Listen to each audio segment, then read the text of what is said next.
Picture this: the most exclusive fashion gala in Milan, where Europe's elite gather under crystal chandeliers worth more than most people's homes. The room falls silent as the grand doors open. Every conversation stops. Every champagne glass freezes midair, because walking through those doors isn't just a woman. It's a goddess reborn from the ashes of humiliation. Her skin, once scorned and mocked, now glows like polished obsidian under the golden lights. Her dress, a masterpiece that costs more than a luxury car, flows around her like liquid starlight. But it's not just her beauty that commands the room. It's the power radiating from every step. The confidence that screams, "I am untouchable now." And there, frozen in absolute shock at table number 1, sits the man who once told her she was too dark to be seen with him in public. Marcus Wellington, heir to a luxury goods empire. The same man who made her believe she wasn't worthy of love because of the color of her skin. But tonight, Isabella Moreau doesn't just enter a room, she conquers it. And this is the story of how the woman, who was once humiliated for her dark skin, became the most powerful force in European fashion, leaving behind a trail of broken hearts and shattered egos. Milan in autumn painted itself in shades of amber and gold, its ancient cobblestone streets reflecting the warm glow of centuries-old architecture. The fashion district buzzed with the energy of creativity and commerce, where dreams were either made or mercilessly shattered. In this world of impossible beauty standards and ruthless ambition, Isabella Moreau had carved out what she thought was her place. At 26, Isabella possessed a beauty that was both striking and unconventional for Milan's predominantly pale fashion scene. Her skin held the rich, deep tones of her Senegalese grandmother's heritage, a legacy she wore with quiet pride despite the industry's cruel whispers. Her mother, a French model who had briefly graced European runways in the 90s, had passed down sharp cheekbones and piercing amber eyes that seemed to hold secrets of distant summers. Isabella worked as a creative consultant at Wellington Luxury Holdings, one of Milan's most prestigious companies. The building itself was a monument to luxury, a converted 19th-century palazzo with marble floors that echoed with the click of designer heels and walls adorned with portraits of fashion legends. Floor-to-ceiling windows overlooked the Quadrilatero, offering views of the most expensive shopping district in the world. It was here, among the silk samples and design boards, that Isabella first caught the attention of Marcus Wellington, the company's heir apparent. Marcus was everything Milan's high society expected from their golden boy. Tall with the kind of British features that graced magazine covers, dark hair that caught light like polished mahogany, and green eyes that seemed to promise both heaven and heartbreak. At 30, he carried himself with the confidence of someone who had never been denied anything. Their romance began like a fairy tale whispered in multiple languages. Marcus would appear at her office with espresso from the exclusive cafe across the street, the one that served only Milan's fashion elite. He'd lean against her workspace, his expensive cologne mingling with the scent of fresh leather samples, speaking in low tones about art, about beauty, about how she was different from all the other women who threw themselves at him. "You have something they don't," he'd whisper during stolen moments in the palazzo's hidden courtyard, surrounded by climbing jasmine and the sound of fountain water. "You have substance, Isabella. Real beauty." For 8 months, Isabella lived in what felt like a golden dream. Marcus introduced her to Milan's exclusive art scene, taking her to gallery openings in converted warehouses, where avant-garde pieces hung alongside classical sculptures. They'd walk hand in hand through Brera, the artistic quarter, where narrow streets opened onto charming piazzas filled with easels and the chatter of creative souls. He bought her gifts, not the flashy jewelry that screamed wealth, but thoughtful pieces. A vintage leather portfolio for her design sketches, a first-edition book of fashion photography, a delicate necklace with a small pendant shaped like the African continent, which he'd placed around her neck with reverent fingers. "This represents your strength," he'd said, his breath warm against her ear. "Your heritage is your power, Isabella. Never let anyone make you feel otherwise." But there were signs, tiny cracks in the perfect facade that Isabella chose to ignore. The way Marcus's friends from his exclusive social circle would fall silent when she approached. How he'd suddenly changed the subject when she mentioned meeting his family. The careful way he'd suggest their dates be in quiet, intimate places rather than the bustling restaurants where Milan's elite gathered. Isabella's small apartment in Porta Ticinese became their sanctuary. It was modest compared to the opulence Marcus was accustomed to, but she decorated it with care. African textiles from her grandmother's collection draped over vintage furniture, plants cascading from every available surface, and walls covered with mood boards showcasing her design work. Marcus seemed genuinely enchanted by her world. He'd lie on her vintage velvet sofa, expensive suit jacket discarded, watching her work late into the night on upcoming fashion campaigns. The contrast between his pale hands tracing patterns on her brown skin created a visual poetry that felt both beautiful and somehow temporary. "You're going to change this industry," he'd tell her as she worked, his voice filled with what sounded like genuine admiration. "When you're ready, when you're established enough, I'll help you launch your own company. You'll show them all what real talent looks like." The "when you're ready" should have been her first warning. But love, especially first love, has a way of making even the most intelligent women ignore their instincts. The turning point came on a crisp November evening. Milan Fashion Week was approaching, and the city hummed with anticipation. Isabella had spent weeks preparing for the biggest presentation in her professional life. She'd been selected to lead the creative direction for Wellington's headline campaign, a global luxury initiative that would showcase the company's expansion into diverse markets. It was her chance to prove herself, to step out from behind the shadows and claim her place in Milan's fashion hierarchy. She was working late at the Palazzo, surrounded by fabric samples and campaign mock-ups, when she overheard a conversation that would shatter her world. Marcus's voice drifted from his father's office, where the door had been left slightly ajar. "She's talented, I'll give her that," Marcus was saying, his tone casual, almost bored. "But you know how it is, father. She's a phase, a learning experience." "Good," came the response from Charles Wellington, the company patriarch, his British accent crisp with approval. "I was beginning to worry. You know how these exotic girls can be. They get ideas, and think they belong in our world permanently." Isabella's hands trembled as she clutched a silk scarf, her knuckles standing out starkly against the ivory fabric. "Don't worry," Marcus continued with a laugh that sounded nothing like the warm laughter he'd shared with her. "I'm already setting my sights on someone more appropriate. Victoria Ashford from the London office. Blonde, pedigreed, perfect for the family image. Isabella will understand eventually. Girls like her always do." The scarf slipped from Isabella's numb fingers, floating to the marble floor like a fallen dream. The sound it made seemed to echo through the empty palazzo, a whisper of silk against stone that somehow contained all her breaking hopes. She gathered her things in silence, her movements mechanical, automatic.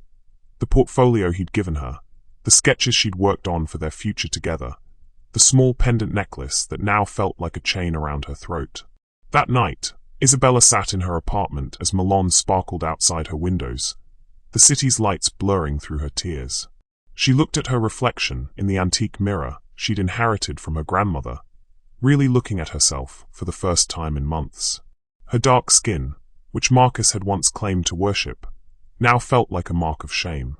Her heritage, which he'd said was her strength, had become the very thing that made her temporary in his world. The realization hit her with the force of a physical blow. She had never been his girlfriend. She had been his rebellion, his way of proving to himself that he was worldly, open-minded, different from his conservative family. But when it came time to choose between love and legacy, between her and his predetermined path, there had never really been a choice at all. As dawn broke over Milan's ancient spires, painting the sky in shades of gold and rose, Isabella made a decision that would change the trajectory of her life forever. She wouldn't just leave Marcus. She would become everything he never believed she could be. She would transform herself into a force so powerful, so undeniably successful, that he would spend the rest of his life regretting what he'd thrown away. But first, she had to survive the humiliation that was about to come. Milan Fashion Week descended upon the city like a beautiful storm, transforming every corner of the fashion district into a stage for dreams and devastation. The morning after Isabella's devastating discovery, she woke to the sound of delivery trucks rumbling past her apartment window, carrying the hopes and fears of designers, models, and industry professionals who had spent months preparing for this moment. Despite her shattered heart, Isabella forced herself to dress with care. She chose a black ensemble that hugged her curves elegantly, a vintage Yves Saint Laurent blazer, paired with high-waisted trousers that elongated her already statuesque frame. Her grandmother's gold earrings caught the light as she moved, and she'd wrapped her hair into a sophisticated chignon that showcased her graceful neck. She looked powerful, composed, ready for battle. But nothing could have prepared her for what awaited at Wellington Luxury Holdings. The palazzo had been transformed overnight into a hive of controlled chaos. Models with impossibly long limbs drifted through corridors like exotic birds, their faces painted in dramatic editorial makeup. Photographers shouted directions in multiple languages, while assistants scurried with armfuls of accessories, the air thick with hairspray, coffee, and the electric tension that preceded a major campaign launch. Isabella arrived early as always, her presentation materials perfectly organized. She'd prepared for this moment for weeks, creating detailed brand strategies and campaign concepts for each market. This presentation was her chance to prove that she belonged in Milan's elite business circles, that her talent transcended any prejudices about her background. But the moment she entered the main conference room, she felt it, a shift in the atmosphere, like the air pressure dropping before a storm. "Oh, look who decided to show up," came a voice dripping with false sweetness. Victoria Ashford stood near the presentation screens, her platinum blonde hair catching the studio lights like a halo. She wore a cream-colored Hermes blazer that probably cost more than Isabella's monthly rent, and her pale blue eyes held a coldness that made the autumn morning feel tropical. Victoria wasn't alone. Surrounding her were the other senior consultants and managers, all of whom had previously treated Isabella with professional courtesy, if not warmth. Now they looked at her with a mixture of pity and barely concealed schadenfreude.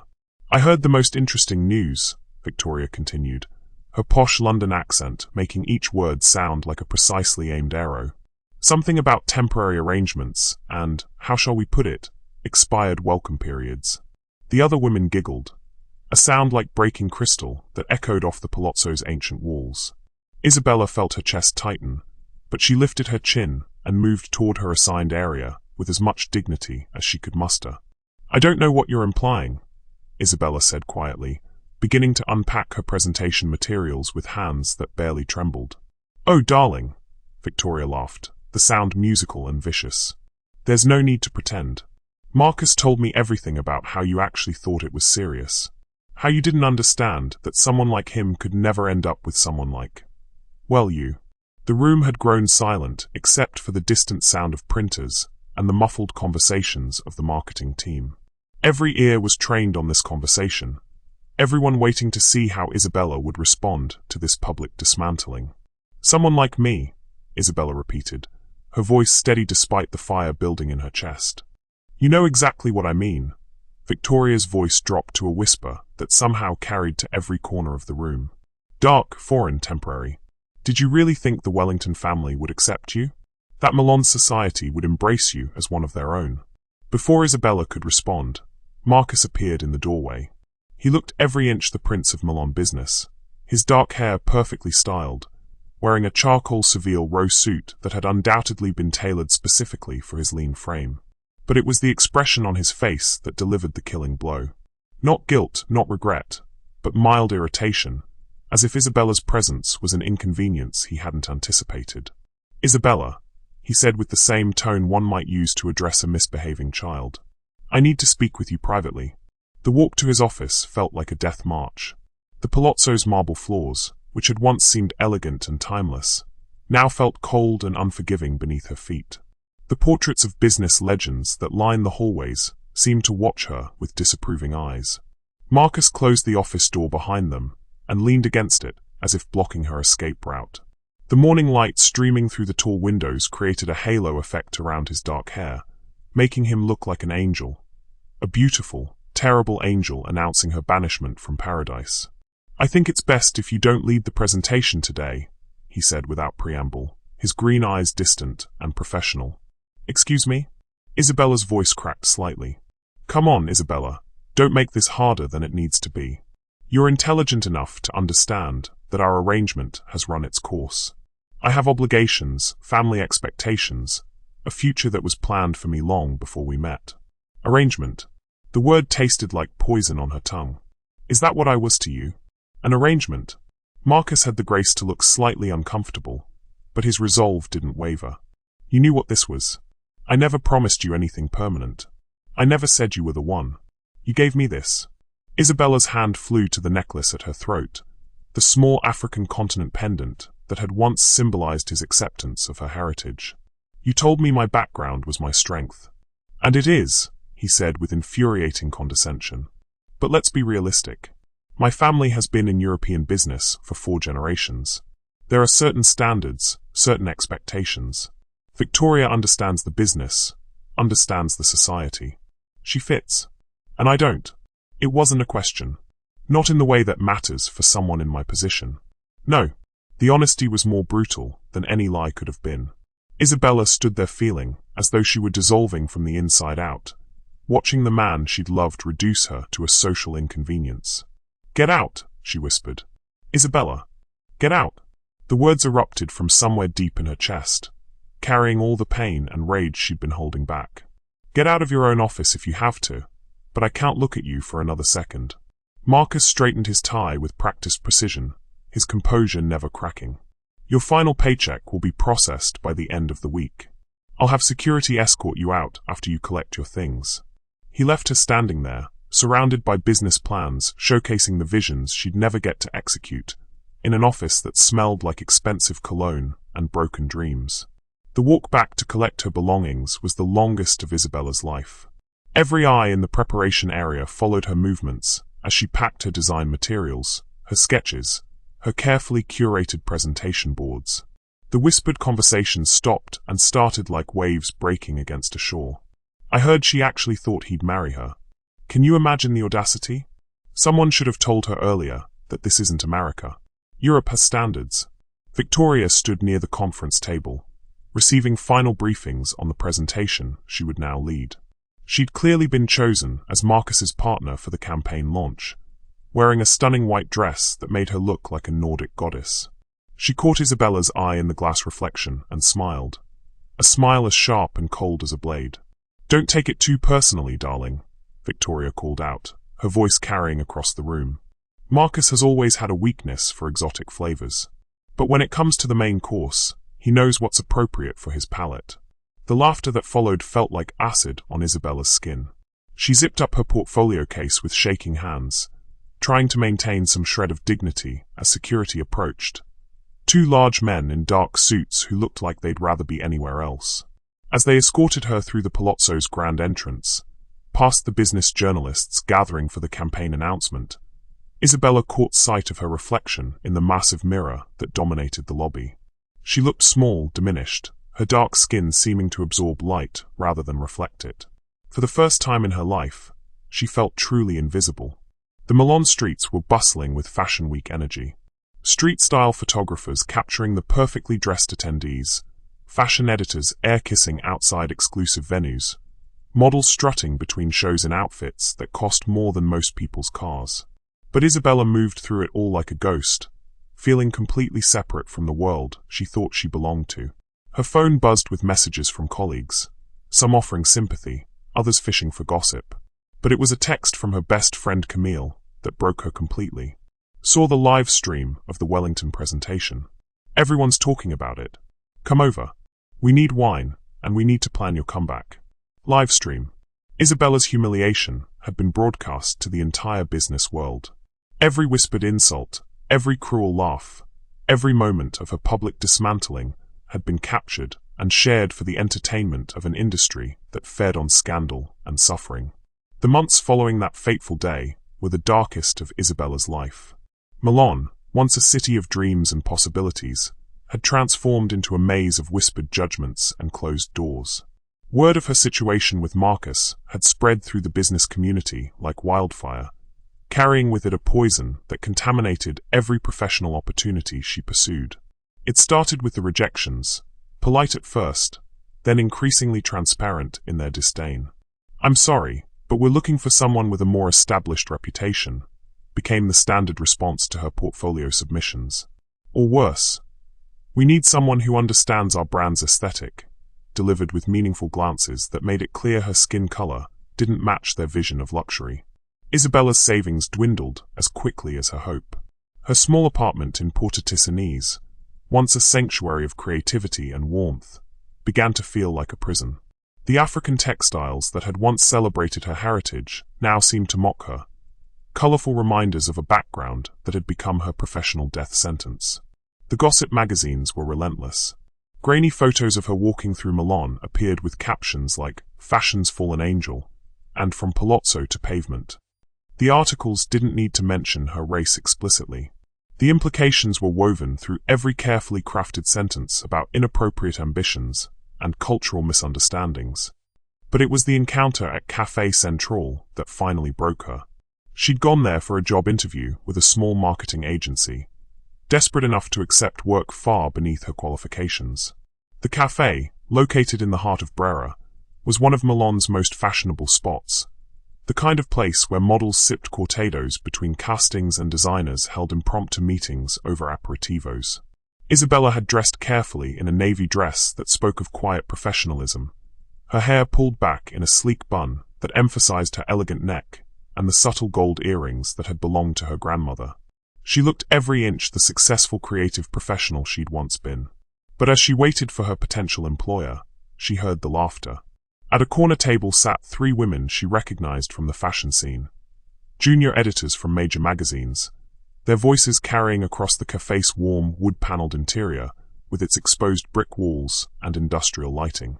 "Did you see her application came through our submissions?" one of them was saying, her Italian accent sharp with amusement. "The audacity of that girl." "Which girl?" another asked, though her tone suggested she already knew. "The dark one, Marcus's little experiment. Isabella is French." "Oh, her." The third woman laughed, stirring her cappuccino with deliberate slowness. "I heard she's been applying everywhere, as if any respectable brand would hire someone with that kind of reputation." Isabella's hands clenched around her portfolio, her knuckles standing out starkly against the black leather. "It's sad, really," the first woman continued. "These girls come from wherever they come from, and they think sleeping with the right man will give them permanent entry into our world. They never understand that some doors are meant to stay closed." "Exactly. There's a reason Milan business looks the way it does. It's about heritage, about understanding. You can't just acquire that kind of sophistication." The words hit Isabella like physical blows, not just because of their cruelty, but because of their casual nature, as if discussing her professional destruction was no more significant than commenting on the weather. She stood abruptly, her chair scraping against the polished concrete floor. The sound caused the 3 women to look up, their conversation halting as they recognized her. For a moment, the café fell silent except for the gentle hiss of the espresso machine and the soft jazz playing through hidden speakers. Isabella walked past their table with her head held high, her heels clicking against the floor with measured precision. But inside, she was shattering into 1,000 pieces. The potential employer never showed up. That night, Isabella stood on her small balcony overlooking the Navigli canals. The water below reflected the city lights in fractured patterns, and she could hear the sounds of Milan's nightlife. Couples walking hand in hand along the waterways, friends gathering at the outdoor restaurants that lined the canal banks, the distant sound of music from the bars and clubs where the fashion elite celebrated their exclusive world. A world that had expelled her completely. Her phone rang, the sound jarring in the quiet apartment.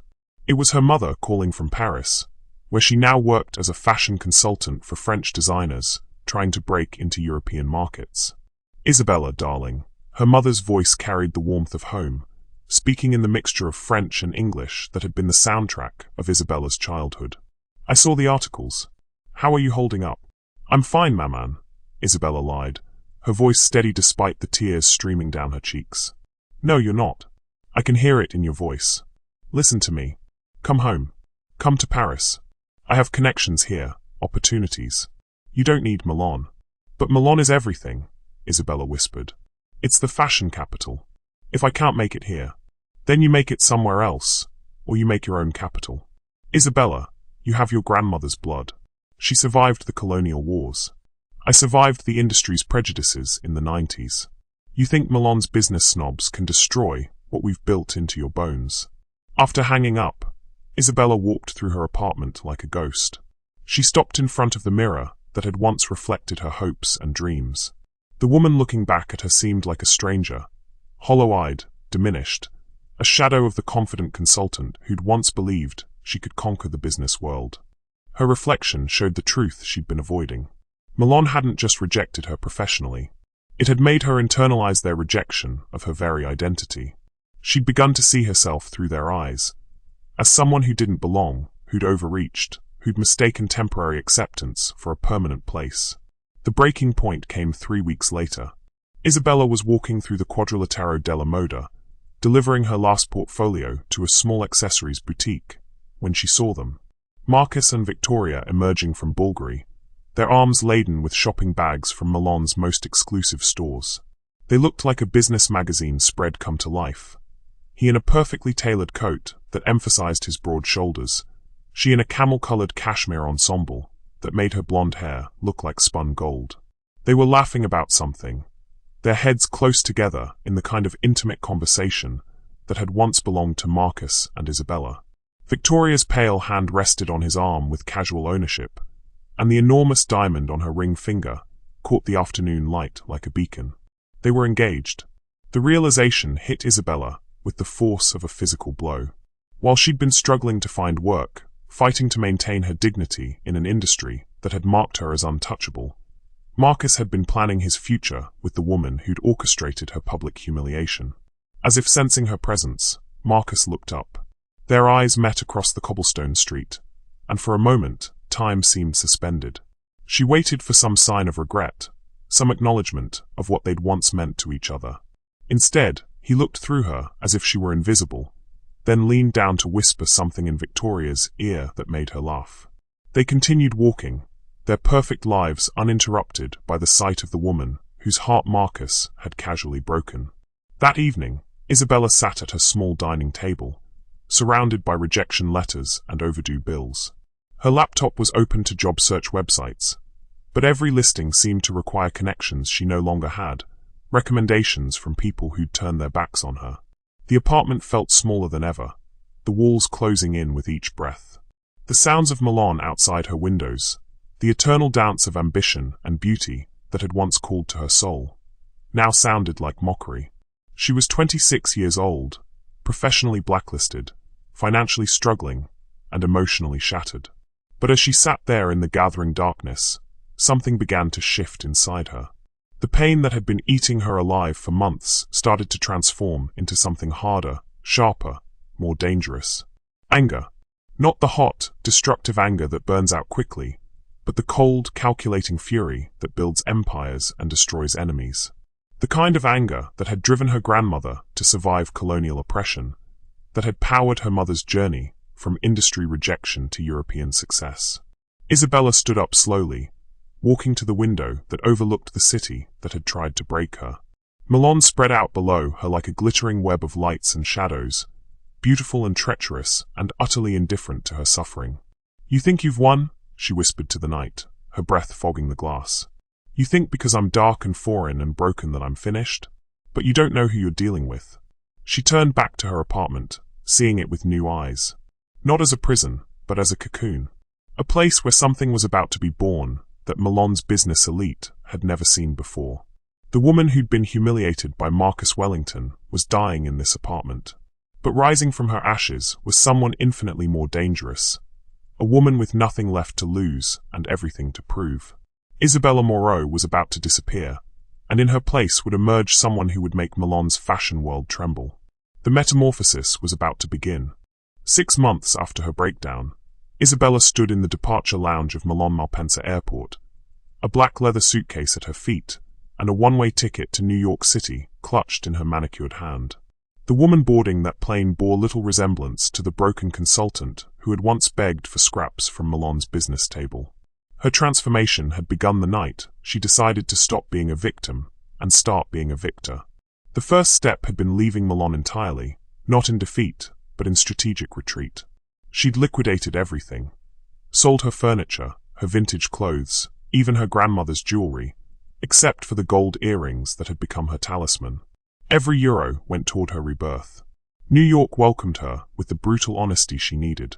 The city didn't care about her past humiliation or her exotic beauty. It cared only about results, about vision, about the ability to create magic from nothing. In Manhattan's fashion district, between the towering glass buildings and the constant energy of ambition, Isabella found something she'd lost, herself. She started from the bottom, taking any job she could find. Personal styling for Wall Street executives who wanted to look fashionable, but had no time to develop their own aesthetic. Creative assistant for off-Broadway productions that paid in experience rather than money. Late-night shifts organizing sample sales for designers who barely knew her name. But every job was a lesson, every contact a potential stepping stone. Isabella studied New York fashion with the intensity of a general planning a military campaign. She learned which designers were rising, which were falling, where the real power lay beneath the glossy magazine covers. Her tiny studio apartment in Brooklyn became a war room. The walls were covered with inspiration boards, not just fashion images, but photographs of architecture, art, street style from Tokyo to Sao Paulo.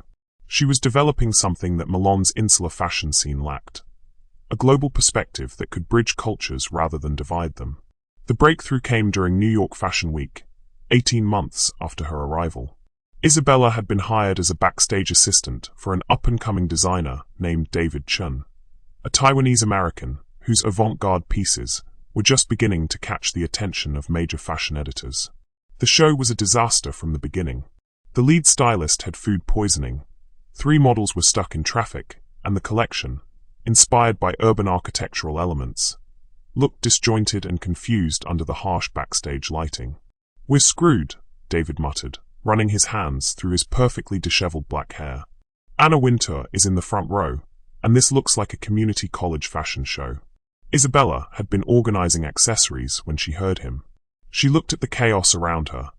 Beautiful pieces that were being styled without vision, without the connecting thread that would make them sing together.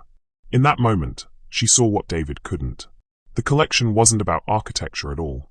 It was about migration, about the way different cultures adapted and evolved when they moved through new spaces. "May I?" she asked quietly, stepping forward. What happened next would become a fashion legend. In 40 minutes, Isabella completely restaged the show. She swapped models, reorganized the walking order, and most importantly, she created a narrative that turned David's collection from a jumbled presentation into a powerful statement about global identity and cultural fusion. The show was a triumph, but more importantly, it was captured on video by fashion bloggers and shared across social media platforms. Within hours, "Who is the stylist?" was trending, with fashion insiders desperately trying to identify the mysterious woman who'd saved David Chen's career. The woman was no longer Isabella Moreau, a struggling immigrant. She was Isabella M., creative visionary. From that moment, her phone never stopped ringing. Photographers wanted to collaborate. Designers begged for her input. Fashion magazines offered her editorial spreads.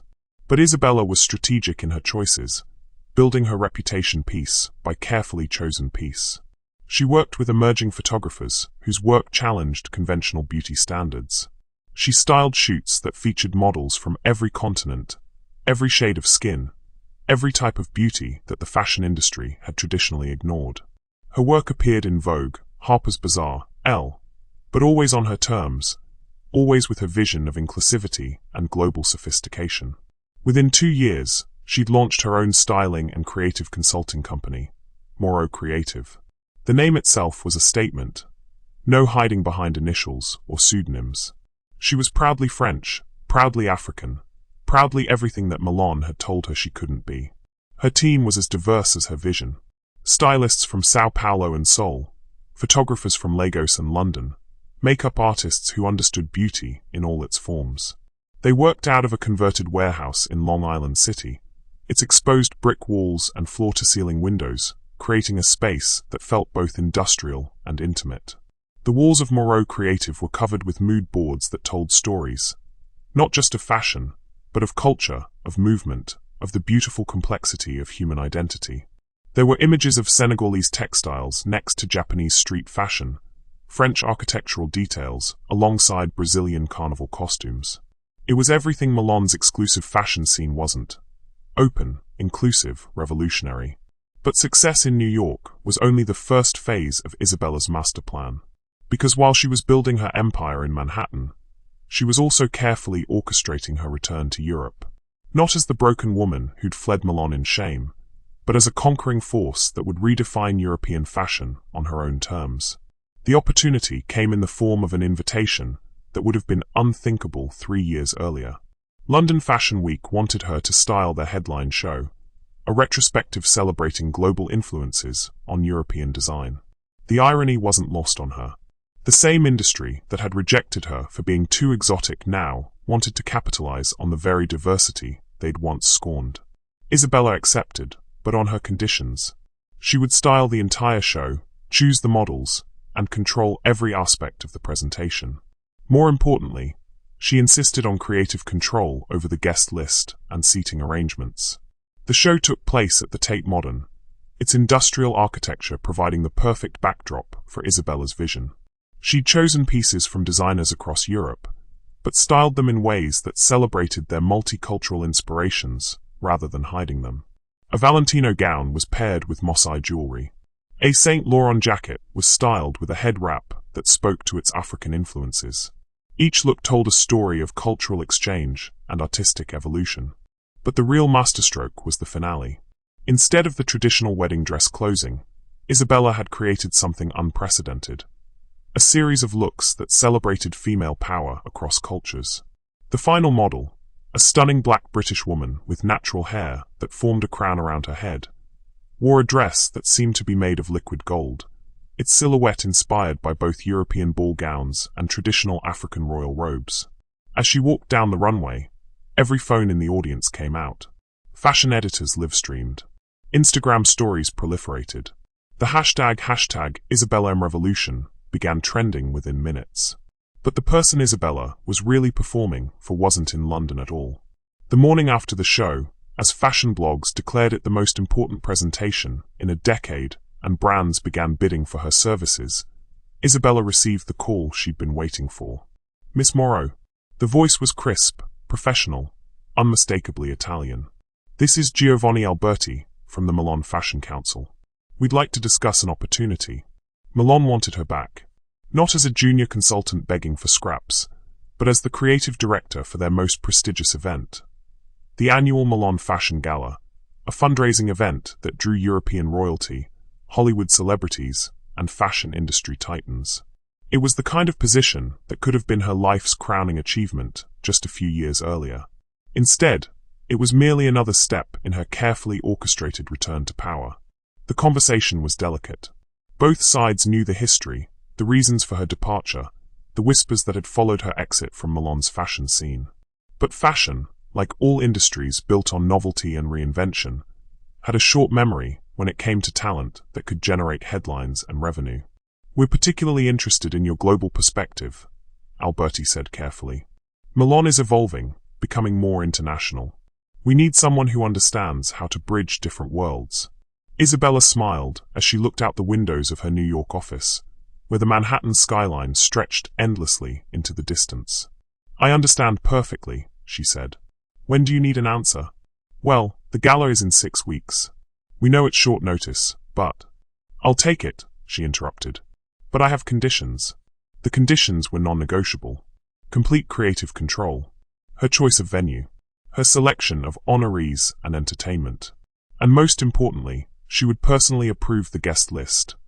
Every name, every invitation, every single person who would witness her return to Milan. 3 weeks later, Isabella stood in her hotel suite at the Bulgari Milano. The city spread out beneath her like conquered territory. The room was filled with flower arrangements from fashion houses desperate to curry her favor, bottles of champagne from designers hoping to dress her for the gala, invitations to private dinners and exclusive events. Milan was courting her with the same intensity it had once used to destroy her. The gala preparations consumed the city.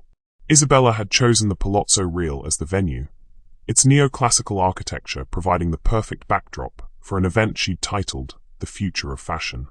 But everyone in Milan's fashion community understood the real theme: the return of Isabella Moreau.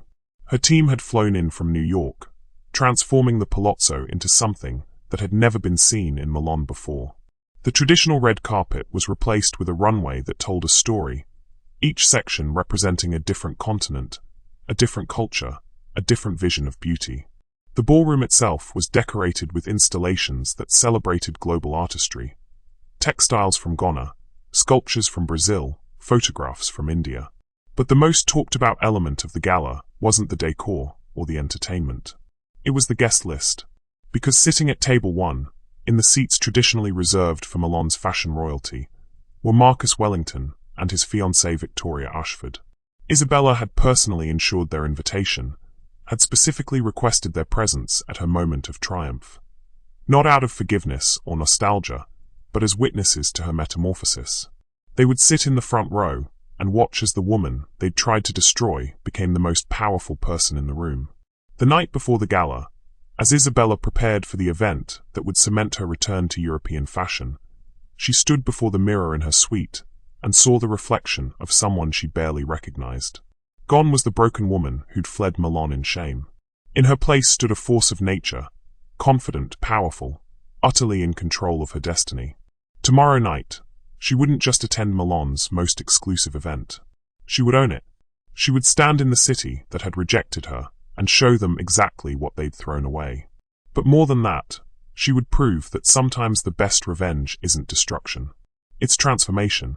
It's becoming so successful, so powerful, so undeniably magnificent that your enemies have no choice but to applaud your victory. The phoenix was ready to soar, and Milan was about to witness the most spectacular rebirth in fashion history.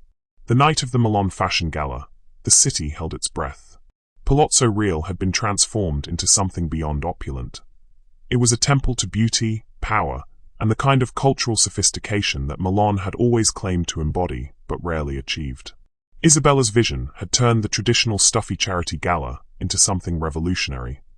A celebration that was simultaneously deeply European and profoundly global. The entrance hall featured towering installations that seemed to grow from the marble floors like exotic flowers. Senegalese Kent cloth cascaded alongside French silk. Japanese origami sculptures caught light from crystal chandeliers that had witnessed centuries of Italian history. Brazilian carnival feathers created shadows that danced across Renaissance frescoes. It was a visual symphony that declared one thing clearly. The future of fashion belonged to those who could see beauty everywhere, not just in traditional European aesthetics. As Milan's fashion elite began arriving, their reactions were immediate and visceral. This wasn't just an event. It was a statement, a revolution disguised as a party. "Did you see the installations?" whispered Carla Benedetti, editor-in-chief of Italian Vogue, to her companion as they walked through the entrance hall. "It's like she's rewriting the rules of what European fashion can be." "More like she's throwing the old rules out completely," came the response from Marco Santini, creative director of one of Milan's oldest fashion houses. But his tone wasn't disapproving, it was awful. The red carpet had been replaced by Isabella's signature runway, and every step guests took told a story. Fashion journalists frantically scribbled notes about the bold choice to center African textile patterns alongside Italian marble, to place indigenous American beadwork next to French lace. It was audacious, unprecedented, and absolutely brilliant. But all of this was merely the prelude to the main event, Isabella's entrance. She appeared at the top of the Palazzo's grand staircase at precisely 9 p.m., the moment when all of Milan's fashion elite were present and accounted for. The conversation stopped mid-sentence. Champagne glasses froze halfway to lips. Even the servers carrying trays of appetizers paused in their choreographed movements. Isabella wore a dress that would be discussed in fashion circles for decades to come. Created by her own design team, it was a masterpiece that told the story of her journey. The silhouette was a classic European ball gown. Fitted bodice, full skirt, the kind of elegant construction that Milan's aristocratic families had worn for centuries. But the fabric was revolutionary. A silk that seemed to shift colors as she moved, incorporating threads of gold that had been inspired by traditional African textiles, patterns that subtly referenced French folk art, and a train that flowed behind her like liquid starlight. Her jewelry was equally symbolic. Instead of diamonds, she wore pieces that celebrated her heritage. Gold earrings that had belonged to her Senegalese grandmother, a necklace featuring French amber, and on her left hand, a ring she'd designed herself, a black opal surrounded by diamonds that seemed to contain entire galaxies. But it was her hair that made the strongest statement. Instead of the European styles that Milan's fashion elite expected, Isabella wore her hair in an elaborate crown of braids and twists that celebrated her African heritage while being undeniably regal. Gold threads were woven throughout, catching the light with every movement of her head. It was a hairstyle that declared, "I am not trying to fit into your world anymore. I am creating my own." The silence that greeted her appearance lasted for exactly 30 seconds. Then, as if released from a spell, the applause began. Not polite charity gala clapping, but genuine, thunderous appreciation for what they were witnessing. The transformation of a woman who had left Milan broken and returned as fashion royalty. As Isabella descended the staircase, her gaze swept across the assembled crowd with the confidence of someone who knew she owned the room. Fashion editors who had once whispered cruel gossip about her now stepped forward, hoping for interviews. Designers who had refused to work with her now pressed business cards into her assistant's hands.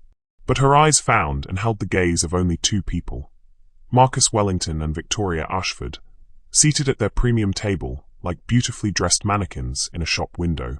Marcus looked exactly as she remembered. Dark hair perfectly styled, wearing what was undoubtedly a custom Seville Row tuxedo, his green eyes still capable of making hearts skip beats across crowded rooms. But next to Isabella's revolutionary presence, he seemed somehow diminished, like a beautiful photograph that had faded over time. Victoria, for her part, wore a stunning white Valentino gown that would have been the most talked-about dress at any other event. Her blonde hair was arranged in an intricate updo that showcased a diamond necklace worth more than most people's homes. She looked every inch the Nordic princess that Milan society had embraced as Marcus's perfect match. But as Isabella passed their table, moving with the confidence of someone who had conquered worlds, both Marcus and Victoria seemed to shrink slightly in their seats. Because sitting in that room, watching the woman they had once dismissed with such casual cruelty, they were beginning to understand the magnitude of their mistake. The evening's program was a masterclass in subtle power dynamics. As the event's creative director, Isabella had orchestrated every moment to showcase not just her artistic vision, but her complete mastery of Milan's social and professional hierarchies. The honorees she'd chosen represented fashion's global future. A sustainable fashion designer from Kenya, whose work was revolutionizing African luxury markets. A textile artist from Peru, whose indigenous techniques were being adopted by European haute couture houses. A photographer from South Korea, whose images were redefining beauty standards across Asia. Each presentation was accompanied by visual displays that educated Milan's fashion elite about global fashion traditions they had previously ignored or appropriated without credit. The message was clear. The future belonged to those who could honor and celebrate diversity rather than merely exploit it. During dinner, Isabella moved through the room like a queen holding court. Every conversation stopped when she approached. Fashion titans, who once wouldn't have given her a second glance, now hung on her every word. She spoke in multiple languages, Italian to the local press, English to international buyers, French to the luxury brand executives, and Portuguese when she wanted to exclude certain listeners from understanding her commentary on their behavior. "She's magnificent," Carla Benedetti murmured to her companion as they watched Isabella effortlessly navigate between tables, commanding attention wherever she went. "I can't believe we almost lost her to New York permanently." "We almost didn't lose her," Marco Santini replied quietly. "We threw her away. Thank God she's gracious enough to come back and show us what we're capable of when we think bigger." The evening's climax came during the auction portion of the gala, where pieces from Europe's most exclusive designers were sold to benefit global fashion education initiatives.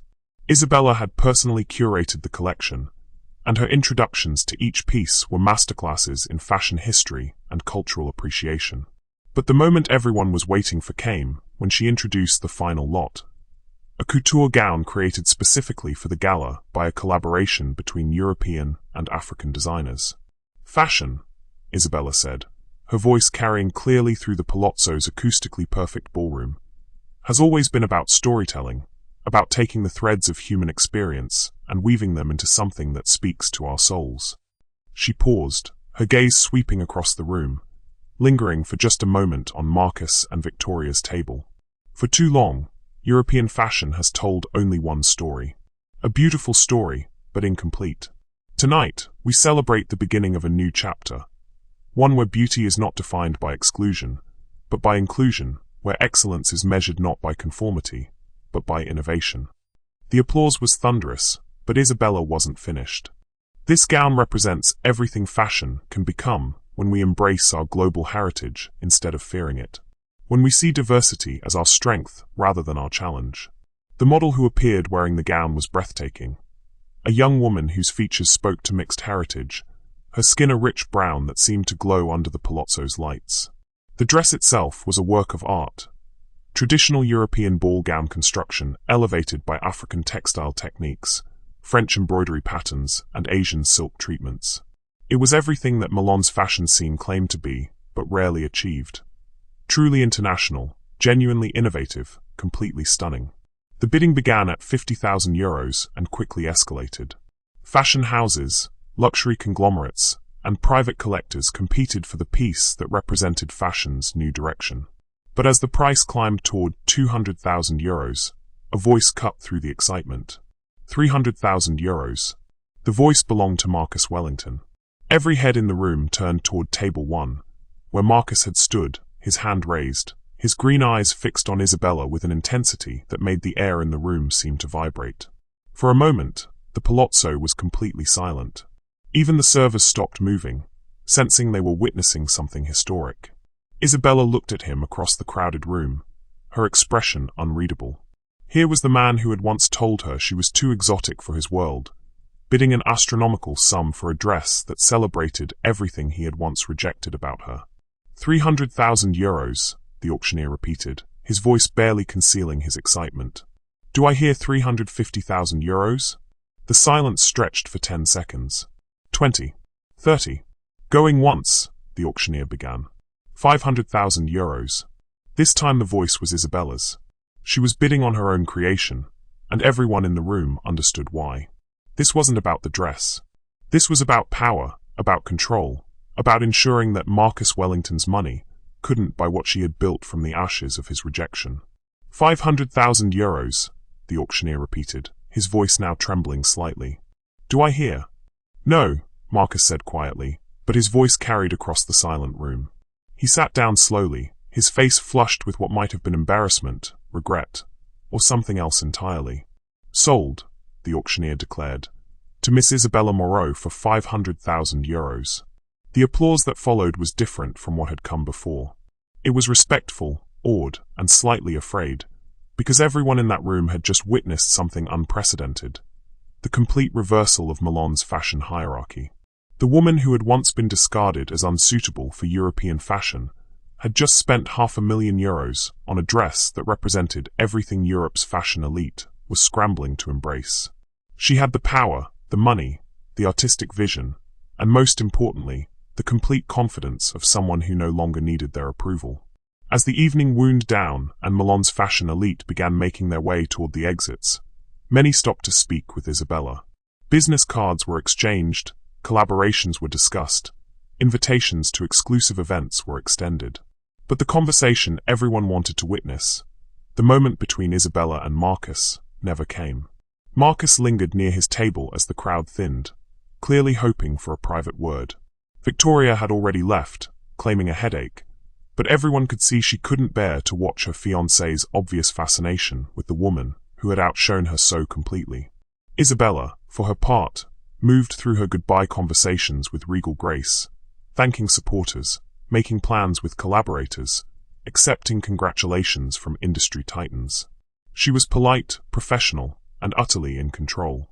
When she finally approached Marcus's table, he stood immediately, his perfect composure finally cracking slightly.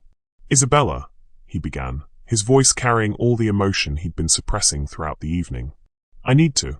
Congratulations on your engagement, she interrupted smoothly, her voice warm but completely professional. Victoria looked lovely tonight. I hope you'll both be very happy. She extended her hand for a business handshake, and after a moment's hesitation, Marcus took it. His fingers lingered slightly longer than necessary, but Isabella's grip remained firm and brief. I wanted to apologize, he said quietly, for how things ended, for what I said. The past is the past, Marcus, Isabella replied, her voice kind but final. We were both different people then. I hope you've grown as much as I have." She turned to leave, then paused, looking back at him with eyes that held no anger, no pain, no longing, only the serene confidence of someone who had transcended the need for his approval. "Thank you," she said, "for helping me discover who I really am." And with that, she walked away, leaving Marcus standing alone in the emptying palazzo, surrounded by the remnants of an evening that had changed Milan fashion forever. Outside, Milan's ancient streets reflected the lights from the palazzo's windows like jewels scattered across velvet. Isabella stepped into her waiting car, the €500,000 gown carefully arranged around her, and allowed herself a moment of quiet triumph. She had returned to the city that broke her, not seeking revenge, but claiming her rightful place as its queen.